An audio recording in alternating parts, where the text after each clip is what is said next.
Hi, I'm Eva Joy Bagios from Group 3. We discuss the strengths and weakness of the Filipino character, a social-cultural issue. So before that, it's time to think. What is your strength and weaknesses? So me first, my strength is family and my weaknesses is my family also. It's given a man. So we go. In 1998, Senator Leticia Shahani submitted to the Senate this report titled A Moral Recovery Program, Building a People, Building a Nation. This report cites the strengths and weaknesses of the Filipino character. So what are there in the Pinoy character that makes us strong as a people? Sabi ng kalabaw. Atik, naka? Yes, naa. So, the strengths of the Filipino character are pakikipagkapwa-tao, family orientation, joy in humor, flexibility, adaptability, and creativity, hard work and industry, faith and religiosity, and ability to survive. So, we go first to pakikipagkapwa-tao. Pakikipagkapwa-tao is helpfulness and generosity in times of need or pakikiramay. Practice of bayanihan or mutual assistance, Filipino hospitality. Sensitivity to people feelings or pakikiramdam, pagtitiwala or trust, sense of gratitude or utang na loob, very dependent on interpersonal relationships, gives sense of security, camaraderie and a feeling of closeness to one another, and pakikipagkapwa-tao is a foundation for unity as well as the sense of social, and that's we are as a Filipino. As you can see naman in the picture that they helping each other para mabuhat yung porok or a payag. So the second one is the family orientation. Filipinos possess a genuine and deep love for family. Honor and respect given to parents and elders, care given to the children, the generosity towards kin in need, and great sacrifices one endures for the welfare of the family. Filipino is they love family, they treasure their family, and that's a Filipino citizen. They valued a family. The third one is the joy in humor. Filipinos have a cheerful and fun-loving approach to life and if its ups and downs. Pleasant disposition, a sense of humor and propensity for happiness that contribute not only to the Filipino charm but also to the indomitability of the Filipino spirit. Laughing at ourselves in the mess we are in is an important coping mechanism. Playful, sometimes disrespectful, we laugh at those we love and at those we hate, and we make jokes about our good fortune in bad, and that's true. A Filipino citizen, even if there's a problem, especially nowadays we have facing a pandemic, we choose to smile, we choose to laugh, we choose to enjoy because that's we are a Filipino. Even if ups and downs, we choose to smile. So the fourth one is the flexibility, adaptability, and creativity. We can adjust to adapt to circumstances, the surrounding environment, both physical and social. Adjust to whatever happens even in unplanned or anticipated events. We possess a tolerance for ambiguity that enables us to remain unfazed by uncertainty or lack of information. The results of productivity, innovation, entrepreneurship, equanimity, this one. So, creative, resourceful, quick learners can improvise and make use of whatever it has hand in order to create and produce. accept change, adapt to life in any part of the world, and ability to make new things out of uh, out of all scraps, creative and cultural sphere. Filipino known as creative. Every Filipino is creative.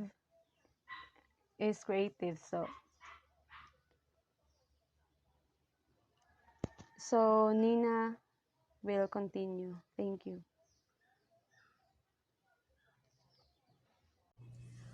We have the capacity for hard work given proper condition. Kahit anong trabaho ang ibigay sa atin, we can do it because a Filipino is a flexible person. We can do kahit ang trabaho basta marangal. To raise one's standard of living and possess an essential of a decent life for one's family. We are willing to take the risk with job abroad and while there to work or 2 or 3 jobs. In other country, the salary there is triple than the salary in the Philippines. So that's why we have a lot of Filipino going in abroad. Even they are far away from their family. The important is they can give the needs and wants of their family. So that's why they going in other country even their family is away from them. And the result is the productivity and entrepreneurship for some and survival despite poverty for. Filipino is always find the survival. Filipino is not that easy to break down. And our faith and daring was manifest at EDSA and other times in our history seen in the capacity to accept failure and defeat. Until now, we always celebrate the EDSA, what happened in that history. And we recognize force external to ourselves as contributing to how events in our lives turn out. And the result of the Filipinos' faith are courage, daring, optimism, inner peace, as well as the capacity to unitely. And Filipinos have an ability to survive. And Filipino is not that easy to break down. And even trials, we always find the negative ones. We always the positive. We always face the positive, and we always find a way to survive. We always think positive than the negative ones. And Filipinos make do with what is available in the environment. Kahit anong trabaho basta marangal. Filipino is hindi mapili sa trabaho. If what is the available in what is available job, that's what they chosen. The important there is they can get the salary to sustain the needs of his family. Filipino is flexible person. We can do it even it is for boys work or for girls work. The important is we can sustain our family needs. May trabaho tayo basta marangal. Hindi sa masamang gawi. Basic optimism, flexibility, and adaptability, hard work, and deep faith in God. Filipino is full of hope and confidence about the future of the successful outcome of something. Filipino is have the ability to adapt in any work, strategies or different type of challenges in her work, able to change order to fit better in some situation or some purpose. Ang Pilipino ay madali lang turuang ng trabaho. Hindi mapili ang Pilipino kahit anong trabaho. Kaya ng isang fitting God what you can do it and succeed. Ang pinaka-importante sa lahat ay ang manalig sa Panginoon. Also the help in our Almighty God. Employees lacking faith will bring for more problems in the workplace than those who are believing in God. To include God in your plans, in your dreams, in your work, and lastly, yes, it is manifested in the millions Filipinos who really live through the hardship, economic, and social circumstance what we might be able to do under better circumstance. Let's proceed to the weaknesses in the Filipino character. One of the greatest strengths of the Filipinos is family, but in the extreme, it becomes a serious flaw. So the first one is the extreme family centeredness. Excessive concern for family means using one's office and power to promote family interests, and thus factionalism, patronage, political dynasties, and the protection of erring family members. So they always trying to give personal interpretation to an actions. One of the example is the rally. They create a group to create actions for the common good of the larger community. The second is extreme personalism. Take things personally cannot separate objective tasks from emotional involvement.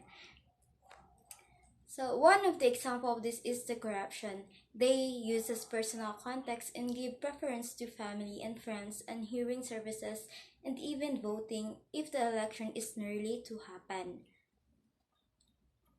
As what the pictures shows that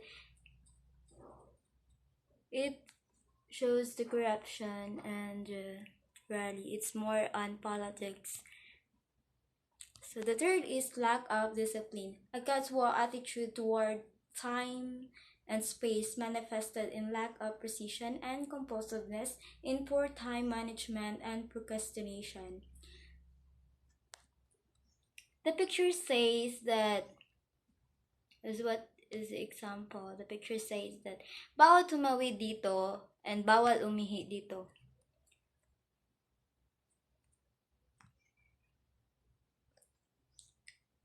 So, bawal tumawid dito and bawal umihi dito. But Filipino are very pasaway.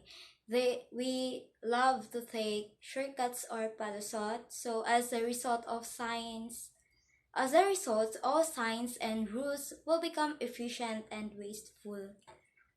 So, the fourth is passivity and lack of initiative. Waiting to behold what to do, reliance on others, leaders, and government, complacence, lack of sense of urgency, there is high tolerance of efficiency, poor service, and even valuation of one. So Filipinos are generally passive and lacking an initiative means pagkawalang kibo at pagkawalan ng pagkukusa in Filipino. Waiting and relying to leaders and government of what to do, we have also this kind of character that very complacent, relaxed, or campante. Just like it's okay, we have one day left to finish. So we have that kind of attitude even in our doing on our modules. So yeah, it's okay, we have one day left to finish it. So before the deadline. So the second is we also this kind of character or attitude that we say, bahala na, no matter what, at least we tried. We tried our best. So we submit our modules, but we receive the grades that we didn't expect. But we say, at least we tried our best. So that's all. Thank you.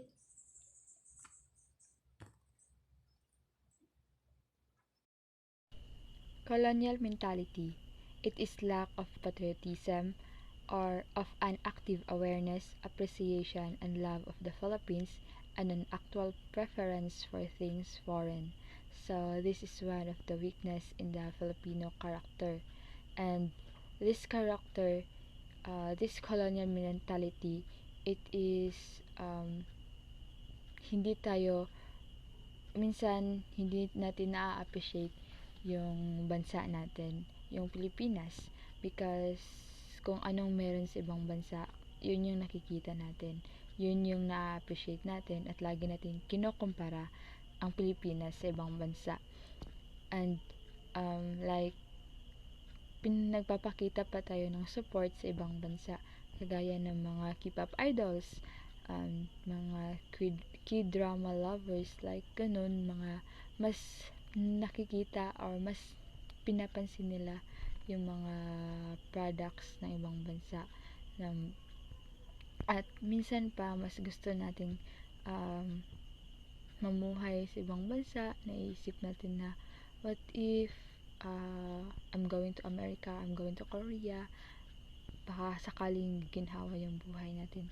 Because kung ano kasi yung nakikita or mga nababalitaan natin sa kanila, yun yung mga bagay na gustong marating natin, mga bagay na sa tingin natin wala dito sa Pilipinas, na dinadown natin yung Pilipinas. So, at minsan nga yung mga pag may mga issues or problems dito sa Philippines, we can minsan yung iba iniisip na nakakahiya maging Pilipino. Ganon yung mga mindset nila. So, that is weakness of the Filipino character, being a colonial mentality, having that colonial mentality, the lack of a appreciation and love of the Philippines. The next is kanya-kanya syndrome. It is self-serving attitude that generates feeling of envy and competitiveness towards others. This status versus prestige.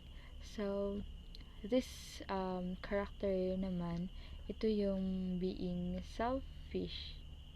Masasabi kong selfish, yung kanya-kanya syndrome.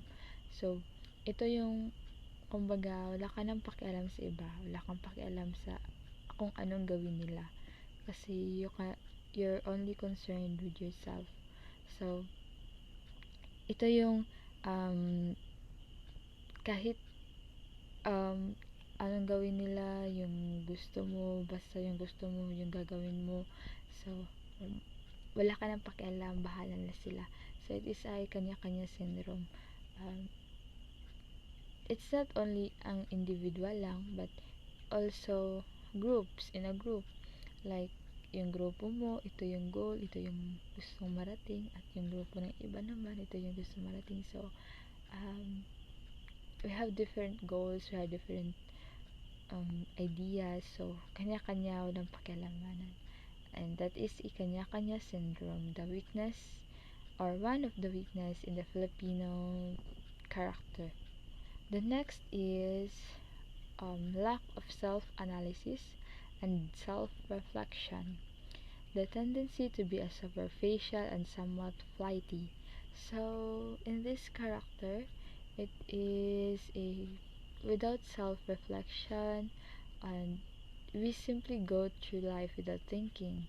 We moving from one things to next without making time to evaluate whether things are going well. So, wala tayong sa ating sarili, kasi minsan go na lang ng go, or ginagawa ang ganyan kahit wala namang improvement, na hindi na iniisip na kung ano pang pwedeng gawin. Like, kung saan tayo mas comfortable, yun yung palaging ginagawa natin, which is yun din yung mga ginagawa natin na hindi tayo nag-i-improve. So, that is lack of self-reflection and self-analysis. And the last is emphasis on form rather than substance. This lack of analysis and emphasis on form is reinforced by an educational system that is more form than substance. So, this is one of the weakness in the character of the Filipino, na yung kung ano yung nakikita, yun yung pinaniniwalaan, right? Kung ano yung nakikita ng dalawang mata mo, it means yun yung totoo, kasi yun yung nakikita mo, at hindi ka na naniniwala kung ano yung mga story behind that picture, behind that images. So, that is siguro yun yung kailangang baguhin ng mga Pilipino, kasi hindi kasi maganda yung character na yun, that you can easily judge by what you see. So, that is being emphasized, kung yung forma rather than substance, yung mas nakikita mo talaga, mas doon ka bumabase kung ano yung nakikita mo, and that is one of the weakness in the Filipino character. And that's all. So, in our personalism, We are warm and caring, but this leads us to lack of objectivity. We are concerned with people we know, but unfair to people we don't know. As an individual, we are person-oriented, and our relationship with others are very important part of our lives. Thus, we are capable of much caring and concern for others. On the other hand, our person orientation leads us to lack of objectivity that disregards our universal rules and procedure so that everyone, regardless of our relationship with them, is treated equally. Then, in our flexibility, we compromise precision and discipline.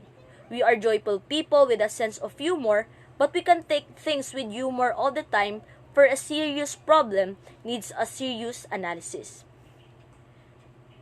This means that our flexibility is our strength that allows us to adjust any set of circumstances and to make the things best in the situation.